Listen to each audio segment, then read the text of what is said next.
हर रोज एक नई कहानी देखने के लिए चैनल को सब्सक्राइब करें और बेल आइकन दबाना ना भूलें। सुहासी अपने कमरे में बैठकर टीवी देख रही होती है। तभी उसकी बहन सिया का कॉल आता है, तो वो टीवी बंद करके फोन उठाकर कहती है, और हीरोइन क्या हालचाल? बढ़िया हूँ दी। मैंने आपको अपनी नई ड्रेस की पिक भेजी थी, आपने देखी नहीं क्या अभी तक? अरे मैंने नोटिफिकेशन देखा था कि तभी मुझे नींद आ गई और फिर सुबह उठकर भूल गई। कोई नहीं, वैसे भी तुझ पर तो हर ड्रेस अच्छी लगती है। रहने दो, आप हमेशा यही कहती हो। अगले महीने मेरा बर्थडे है, जीजू को कहना कि उनकी साली को इस बार महंगा सा तोहफा चाहिए। हाँ तो खुद ही कह दियो। वो फोन पर बातें कर ही रही थी कि तभी उसकी सास कावेरी उसे आवाज देते हुए कमरे की तरफ आती है। बहू, अरे ओ सुहासी बहू, अरे कमरे में है या किचन में? ये इतनी कर्कश आवाज में कौन चिल्ला रहा है दी? और कौन? तेरे जीजू की अम्मा चिल्ला रही है। मैं बताऊं तुझे, पूरा दिन जब तक 36 बार बहू बहू जब नहीं लेती ना, तब तक तो दिन ही खत्म नहीं होता इनका। अरे कहाँ मर गई? हाय दैया, ये फोन पर लगी पड़ी है यहाँ, तभी तो इसके कानों में आवाज नहीं जा रही थी। सिया रखती हूँ, बुढ़िया उबलने को हो रही है। इतना कहकर वो कॉल कट कर देती है और अपनी सास से कहती है, क्या हो गया सासू माँ, अब मैंने क्या कर दिया? कर दिया होता तो तुझे आवाज क्यों लगाती? मैंने सुबह ही बोला था कि दुकान पर जाकर दर्द वाला पेस्ट ले आ। पेस्ट नहीं सासू माँ, क्रीम क्रीम। हाँ वही मेरी क्रीम ले आई हो, पर तू तो यहाँ फोन पर बतियाने में लगी है और मेरी कमर दर्द से झन्ना रही है। तो ऐसे चिल्लाने से दर्द उड़ जाएगा क्या? नहीं ना, जाओ कमरे में बैठो, मैं लेकर आती हूँ। क्या? आपका भेजा क्रीम सासू माँ, दर्द वाली क्रीम। इतना कहकर सुहासी पर्स लेकर बाहर चली जाती है। समय बीतता है। रेवती अपनी छोटे बेटे निशांत के लिए कई रिश्ते देखती है, लेकिन उसे कोई भी लड़की पसंद नहीं आती। एक शाम हॉल में बैठकर इसी बात पर चर्चा करते हुए प्रतीक कहता है, माँ राठी जी पूछ रहे थे कि आपको उनकी लड़की पसंद आई कि नहीं, तो क्या जवाब देना है उन्हें? पसंद? अरे उस लड़की में पसंद करने लायक है क्या? जब से मेरे सामने बैठी है तब से बत्ती सी ही चमका रही थी। तेरी लड़कियां देख ली छोरे के लिए, फिर भी कोई नहीं भाई। आपको तो अपने सिवा कोई भाता ही नहीं है सासू माँ। अभी देवर जी से ही पूछ लो, शायद उनकी नजर में कोई लड़की हो। हाँ निशांत, तू ही बता दे, कोई पसंद है क्या? बोल दूं भाभी मैं? अरे मुझसे क्या पूछ रहे हो देवर जी, जो बोलना है खुलकर बोलो। मुझे पसंद है भाभी। भाभी? किसकी भाभी पसंद आ गई तुझे नालायक? देवर जी ये क्या सुन रही हूँ मैं? अबे तेरी पसंद क्या किसी की लुगाई है? अरे नहीं नहीं, पूरा तो बोलने दो यार, आप लोग तो बीच में उछल पड़ते हो। मुझे किसी की लुगाई नहीं, भाभी की बहन सिया पसंद है। उसकी बात सुन तीनों दंग रह जाते हैं, लेकिन निशांत की पसंद जानकर रेवती अपनी समधन से निशांत और सिया के रिश्ते की बात करती है। साथ ही सिया की राय जानने के बाद दोनों का रिश्ता तय हो जाता है और कुछ समय बाद सुहासी की बहन उसकी देवरानी बनकर ससुराल में गृह प्रवेश करती है। अगली सुबह पहली रसोई की रस्म के लिए सिया किचन में नाश्ते की तैयारी करने लगती है। तभी वहाँ अंगड़ाई लेती हुई सुहासी आती है और उसे किचन में देखकर हैरान होकर कहती है, अरे सिया, तू किचन में? क्या बात है, मेरी देवरानी बनते ही जिम्मेदार सी हो गई है तू। क्या दी, आप भी क्यों मेरी खिल्ली उड़ा रही हो? अभी शादी के बाद जिम्मेदारी तो आ ही जाती है ना। अरे काहे की जिम्मेदारी, जाकर पसर जा बेड पर। मैं आई थी ना ससुराल तो भाई साहब, एक हफ्ते तक मैंने किचन में पानी पीने के लिए पाँव तक नहीं रखा था। तेरे जीजू से मंगवाती थी खाने पीने को सब कुछ। मैं तो कहती हूँ तू भी ऐसा ही कर, वरना ये बूढ़ी। वो बोल ही रही थी कि तभी रेवती किचन में आकर उसके पीछे खड़ी होकर सारी बातें सुनने लगती है। तो वहीं सिया सुहासी को रेवती के पीछे होने का इशारा करती है, लेकिन उसे समझ नहीं आता और वो बोलती रहती है। तभी उसके कंधे पर हाथ रखकर रेवती कहती है, तो सब कुछ समझा दिया अपनी बहन, नहीं अपनी देवरानी को? बिल्कुल, अभी समझाना तो। सासू माँ आप कब आई? जब आप अपनी पहली रसोई की बात कर रही थी तभी। तो तुम मुझे पिंच नहीं कर सकती थी? वाह वाह नासपेटी, बहन घर में देवरानी क्या बनकर आई? सास की बुराई करना चालू कर दिया तूने। नहीं सासू माँ, मैं तो बस उसे अपने समय की बात बताकर समझा रही थी कि मैंने जो गलती करी वो तू मत करियो सिया। हाँ दी, वही समझा रही थी। ऐसा है, चालाकी थोड़ी कम करो दोनों बहनें। देवरानी जेठानी हो गई हो तो ज्यादा हवा में मत उड़ो, क्योंकि यहाँ की हवा भी जो है वो मेरे इशारों पर चलती है। इसलिए फालतू की बुराइयाँ छोड़कर नाश्ता तैयार करो तुम दोनों। पर सासू माँ, मैं तो अभी नहीं नहाई। हाँ तो कौन सा तुझे कमाई करने के लिए बाहर जाना है? खाना बनाकर नहा लियो। और छोटी बहू तू बस आज मीठा ही बनाएगी खाने में, बाकी का नाश्ता तेरी जेठानी देख लेगी। समझ गई सासू। इतना कहकर रेवती सुहासी को घूरती हुई वहाँ से चली जाती है और दोनों देवरानी जेठानी अपने अपने कामों में लग जाती हैं। एक रोज रेवती सिया को बुलाकर राशन की लिस्ट देते हुए कहती है, बहू जा, ये सारा सामान जितना लिखा है उतना ही लेकर आइयो, और हाँ भूल मत जाइयो। हाय दैया मेरी कमर। क्या हुआ सासू माँ, कमर में लचक आ गई क्या? अरे ओ, मेरी कमर लचकने की नहीं, कमर दर्द की उम्र है। तू जा, मैं देख लूंगी। ऐसे कैसे सासू माँ, रुकिए, आपके लिए हॉट वाटर बैग लेकर आती हूँ, उससे सेकने पर आपको आराम मिलेगा। इतना कहकर वो कुछ देर में किचन से हॉट वाटर बैग लेकर आती है और अपनी सास को सोफे पर बिठाकर उसे उसकी कमर के पीछे रख देती है। अभी कैसा महसूस हो रहा है सासू माँ? आहा, थोड़ी राहत तो मिल गई। तुझे तो बड़े नुस्खे आते हैं दर्द भगाने के। ये राशन की लिस्ट यहीं रख दे, मैं प्रतीक और निशान से कहकर मंगवा लूंगी। वैसे भी तू इतना सामान लेकर अकेले कैसे आएगी? जा तू अपना काम कर। ठीक है सासू। सिया अपने कमरे में चली जाती है। दूर से ये सारा नजारा देख रही सुहासी मुंह बनाते हुए खुद से कहती है, वाह सासू माँ वाह, देवरानी ने जरा दर्द में राहत क्या ला दी।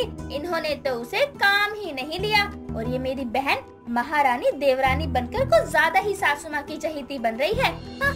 जब से सुहासी की बहन सिया उसकी देवरानी बनकर घर में आई थी, उसे सिया से जलन होनी शुरू हो गई थी। एक दिन दोनों किचन में काम कर रही थी, तभी हॉल से उसकी सास की आवाज आती है, अरे ओ छोटी बहू, थोड़ा एक गिलास पानी तो पिला दे।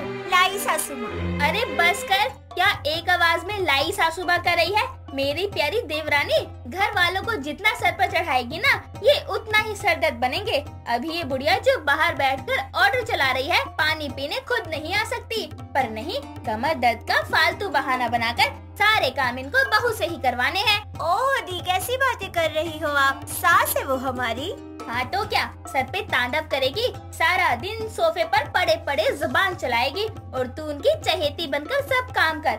अरे मुझसे भी तो बोल सकती है, पर नहीं बोलती, क्योंकि मैं उनको टरका दूंगी। पर तू तो नई बहू है ना नहीं कह सकती, इसलिए तुझे आवाज लगाती है।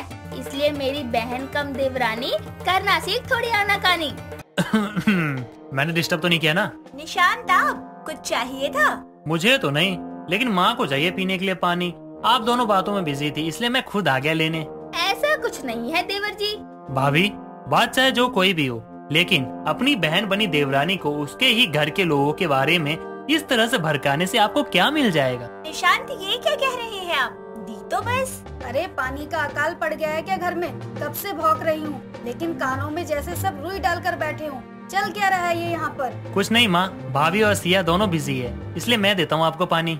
इतना कहकर निशांत रेवती को पानी देता है और दोनों हॉल में चले जाते हैं।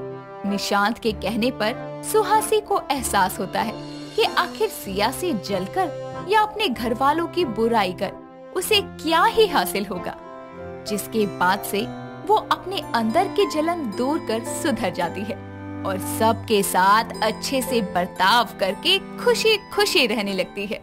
साल का आखिरी महीना दिसंबर लगभग आधा गुजर चुका था और रोज की तरह आकृति किचन में अपने काम में काफी मशरूफ थी। तभी उसके कमरे से उसके पति शौर्य के चिल्लाने की आवाज उसके कानों में आती है और वो बोलती है, शौर्य जी, आपकी टाई अलमारी के फर्स्ट सेक्शन में है, ठीक से देखिए, मिल जाएगा। अरे आकृति, मुझे लेट हो रहा है, कोई भी सामान नहीं मिल रहा, जल्दी आओ प्लीज। आकृति जल्दी से कमरे में आकर अलमारी से टाई निकाल कर देती है, जिसके बाद शौर्य बोलता है, वेयर इज माय वॉलेट? ये लीजिए। अरे स्वीटहार्ट, टाई बांधेगा कौन? हो गया, अब मैं जाऊँ? अरे अभी कहाँ हुआ, जल्दी फाइन भरो और जाओ। Shaurya, what are you doing? Leave me. अरे कोई आ जाएगा। इतना ही है तो जल्दी से भरपाई करो और चली जाओ। कम ऑन, मैं भी ऑफिस के लिए लेट हो रहा हूँ डार्लिंग। आकृति और शौर्य बेहद करीब आ जाते हैं और आकृति उसके गालों पर किस करती है तभी वहाँ शौर्य की बहन चाहत आती है और बोलती है, oh sorry both of you, मुझे नॉक करना चाहिए था। कैरी ऑन मैम, मैं जाती हूँ। चाहत अपने भैया भाभी से मजाक करके वहाँ से चली जाती है और आकृति बोलती है, ओह नो शौर्य, तुम्हारी ये जिद। हमारी शादी को 2 साल हो गए हैं, अब तो मान जाओ। बेबी 2 साल हुए नहीं बल्कि होने वाले हैं। तुम्हें याद नहीं क्या कि हमारी शादी कितने खास दिन को हुई थी? अरे हमारी शादी की सालगिरह तो पूरा वर्ल्ड मनाता है, कैसे भूल सकती हूँ वो दिन, न्यू ईयर का वो खास दिन जब हम शादी के बंधन में बंधे थे। दोनों बातें कर ही रहे थे कि अचानक चाहत के चिल्लाने की आवाज आती है और आकृति जल्दी से किचन में जाकर बोलती है, क्या हुआ चाहत, ठीक तो हो ना? सॉरी भाभी, आपको परेशान कर दिया, पर मेरे पेट में चूहे कुश्ती कर रहे हैं। मुझे नाश्ता दे दो, कॉलेज के लिए भी लेट हो रहा है। हाँ चाहत, तुम टेबल पर जाकर बैठ जाओ, मैं अभी लेकर आती हूँ। माँ जी भी आती होंगी मंदिर से। आकृति जल्दी से ब्रेकफास्ट रेडी करके चाहत को देती है। थोड़ी ही देर में बबीता भी मंदिर से वापस आती है और नाश्ते की टेबल पर बैठकर बोलती है, बहू मुझे भी जल्दी से अपने हाथों के गर्मा गर्म पराठे खिला दे। ये लीजिए माँ जी आपका नाश्ता, फटाफट से शुरू हो जाइए। आकृति के परिवार में उसकी सास बबीता, पति शौर्य और उसकी ननद चाहत थी। उनके बीच का प्यार तो आप देख ही चुके हैं कि कैसे आकृति ने शादी के बाद रेशम का मजबूत धागा बनकर पूरे परिवार को प्यार से जोड़कर रखा था। ऐसे ही वक्त गुजर रहा था और एक रोज बबीता बोलती है, आकृति बहू, तुझे तो पता है ना कि नया साल आ रहा है। पिछले साल की तरह इस साल भी पूरे घर की सफाई करनी है। न्यू ईयर आने में बहुत कम वक्त है। माँ जी आप बस इतना करो कि हुक्म किया करो, बाकी सब कुछ मैं अकेले फटाफट कर लूंगी। चल जाले उतार दे, बेडशीट चेंज कर दियो, सभी तस्वीरें साफ कर दे, और अभी पर्दे बदलने हैं, मंदिर साफ करना है, गार्डन साफ करना है और भी बहुत कुछ। अकेले कैसे करेगी तू इतना सब? अरे मेरी प्यारी सासू माँ, आप अपने इस नन्हे से दिमाग को ज्यादा टेंशन मत दिया करो। आप आराम से बैठो, मैं हूँ ना, मैं सब कर लूंगी। हाँ हाँ ठीक है, समझ गई। अपनी सास को चेयर पर बिठाकर आकृति एक्सप्रेस ट्रेन की रफ्तार पकड़कर काम करने लगती है और साफ सफाई करते करते उसे शाम हो जाती है और न्यू ईयर की सफाई कंप्लीट हो जाती है। और तभी चाहत भी घर आती है और बबीता बोलती है, चाहत बेटा, आज तू खाना बना लियो। तेरी भाभी सुबह से काम कर रही है, मुझे इसने कुछ करने नहीं दिया, अकेले ही सब किया इसने। थक गई है बहुत, देख इसका चेहरा। बिल्कुल माँ, आपका हुक्म सर आँखों पर, बन जाएगा। अरे माँ जी इसकी कोई जरूरत नहीं है, सच में मैं बना लूंगी। भाभी क्या आप नहीं चाहती कि मैं खाना बनाऊं? आप हमेशा हमारी केयर करती हैं, हमारी पसंद और नापसंद का ख्याल रखती हैं, इसलिए आज मुझे बनाना है खाना। हाँ बहू, देख तेरे बालों में कितनी धूल जम गई है। एक काम कर, जा तू नहा धो ले, इससे पहले कि रात हो जाए। आकृति नए साल की सफाई खत्म करके फटाफट बाथरूम से नहा कर आती है और फटाफट से कपड़े चेंज करके बाहर आती है और उसे कांपते देखकर बबीता बोलती है, अरे क्या हुआ, इतना हिलडुल क्यों रही है? बहू तो ठीक है ना? माँ जी बहुत ठंड लग रही है। ये ले मेरी शॉल ओढ़, इतने में आग जलाती हूँ। बबीता जल्दी से आग जलाती है और आग की गर्माहट से थोड़ी ही देर में उसे सर्दी लगना बंद हो जाती है। दोनों हंस बोल रहे ही होते हैं कि तभी उनकी पड़ोसन फूलन आती है और बोलती है, अरे वाह, क्या बात है, दोनों सास पतो आग जलाए बैठल है। देखिए बहू, अब कैसे आग में घी डालने का काम फिर से शुरू करेगी। मंत्रा कहीं की। का हो बबीता बहिनी, कैसन हो? ए बहुरिया तनिक खसको, हम हूँ थोड़ा हाथ को सेक ले। हाँ हाँ फूलन आंटी बैठिए, मैं जा ही रही हूँ बस। आकृति अपने कमरे में चली जाती है, जिसके बाद फूलन हमेशा की तरह बबीता से आकृति की कानाफूसी करते हुए बोलती है, का हो बबीता बहिनी, ई का देखत है हम, तोहार पतो आराम फरमावत है और चाहत बिटिया चूल्हा चौका करत है। अरे काहे को कपार पे चढ़ावत हो? तो फिर शुरू हो गई। अरे आखिर कब छोड़ेगी तू अपनी ये चुगली करने की आदत? अरे बबीता, तू हमके हमेशा गलत समझत है, पतो के काबू में रखे के चाहिए और हमारी कोनो भी बात गलत नहीं होत। 16 आने सच कहते हम, बिहार के बाद बेटा के बदले के एक ही कारण होता है, ये आजकल के पतू बहुते चंट होता है, बिटवा के भड़कावत रही, समझी? फूलन जल्दी से उठ जा और उल्टे पाँव अपने घर जा।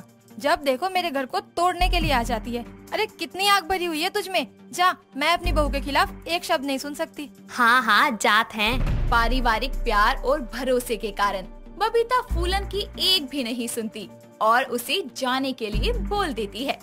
ऐसे ही वक्त बीतता है और रात को जब शौर्य घर आता है तब खुश होकर बोलता है, आकृति जल्दी से यहाँ आओ।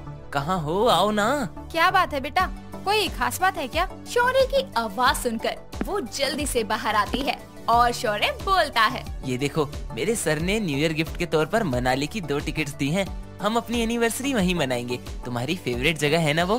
बेटे की बात सुनकर बबीता मन ही मन कुढ़ने लगती है और झूठी मुस्कान देकर कमरे में चली जाती है और खुद से बोलती है, तो क्या सच में मेरा बेटा नए साल के दिन मेरे पास नहीं होगा और बहू भी नहीं? फिर तो मेरा घर कितना सूना हो जाएगा। कहीं फूलन की बात सच तो नहीं? बबीता की सभी बातें दरवाजे पर खड़ी उसकी बहू सुन लेती है और खुद से बोलती है, अच्छा हुआ जो मैंने माँ जी की बातें सुन ली। अब मैं उन्हें उदास कर कर मनाली नहीं जाऊंगी और न्यू ईयर का सेलिब्रेशन यही करूंगी पूरे परिवार के साथ। कोई प्लानिंग नहीं करूंगी बाहर की और अब मैं सबको सरप्राइज दूंगी। वक्त बीतता है और दिसंबर का आखिरी दिन आता है। आकृति सबके लिए सरप्राइज न्यू ईयर गिफ्ट खरीदती है और कुछ ही देर में शाम हो जाती है और नए साल के आगमन में बस कुछ ही घंटे बाकी थे। लेकिन बबीता और चाहत जल्दी सो जाते हैं। वहीं दूसरी तरफ शौर्य भी थकान के कारण गहरी नींद में सो जाता है और आकृति बोलती है, थैंक यू भगवान, सब सो रहे हैं। अब मैं न्यू ईयर स्टार्ट होने से पहले केक बना लेती हूँ और हाँ, थोड़ी बहुत डेकोरेशन भी कर लेती हूँ। आकृति केक बनाकर फ्रिज में रख देती है और पूरे घर को बलून और फूलों से सजाती है और पूरा घर जगमग करने लगता है, जिसे देखकर आकृति बोलती है, सारी प्लानिंग हो गई, अब भी 2 मिनट है। न्यू ईयर में माँ जी के पास जाती हूँ। इस तरह आकृति बबीता के पास आती है और जैसे ही रात के 12 बजते हैं, आसमान में पटाखों की आवाज गूंज उठती है और आकृति खुशी से चिल्लाते हुए बोलती है, हैप्पी न्यू ईयर माँ जी, चाहत, उठिए, आज 2022 का पहला दिन, सॉरी मतलब रात है। हैप्पी न्यू ईयर भाभी। लेकिन बहू, तो तुम दोनों तो मनाली जाने वाले थे ना? माँ जी, मैं अपना न्यू ईयर अपने परिवार के साथ मनाना चाहती थी। तो कैसा लगा मेरा न्यू ईयर धमाका? अच्छा वो सब छोड़िए, जल्दी से मुझे आशीर्वाद दीजिए। जुग जुग जी बहू, सदा सुहागन रहे, शादी की सालगिरह मुबारक हो। चल शौर्य को भी बधाई देते हैं। सभी एक साथ शौर्य के कमरे में जाते हैं, जहां सारा कमरा बहुत ही सुंदर तरीके से सजा होता है और सभी एक दूसरे को बधाइयाँ देते हैं। जिसके बाद शौर्य और आकृति अपनी शादी की सालगिरह का केक काटते हैं और सारा मोहल्ला आधी रात नए साल की खुशी में नाचता गाता और चिल्लाता है। दोस्तों, अगर आपको ये कहानी पसंद आई तो इसे लाइक करें, शेयर करें और कमेंट करके बताएं कि कहानी में आपको सबसे अच्छा क्या लगा।